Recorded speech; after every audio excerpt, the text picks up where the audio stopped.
د تا د مور او پلار سره به د تا د کردار یوه داسې کیسه جوړېږي چې لیکې به یې ته خو پړاووي به یې تاله د تا اولاد.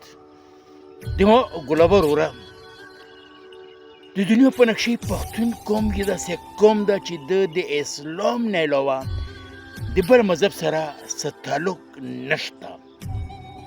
ته که د یوه پښتون نه پوښتنه وکړې چې ته اول مسلمان یې که پښتون یې او که پاکستانی یې، نو پښتون به تاله دا جواب درکړي چې زه 15,000 کاله مخکې پښتون وم، 1400 کاله بعد مسلمان وم، او 80 کاله وروستو زه پاکستانی یم.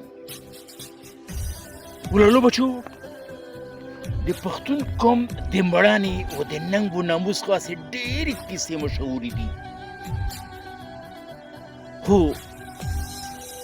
سلطان سکندر اعظم چې د یونان یو زیږولی بچی و، په 6 کاله کې هغه نیمه دنیا فتح کړې وه. خو چې کله د خبر د لر و بر د پولې له راغی، نو 4 کاله د جنګ وکړه، خو د پښتون له شکست ورنه کړه.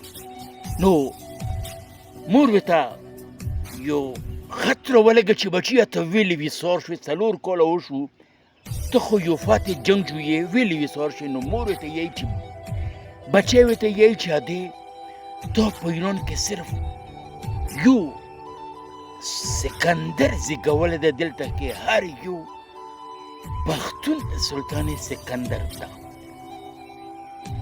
د خپل ځان خپل ساتو. ډېره ډېره مهرباني، خوشحاله اوسو.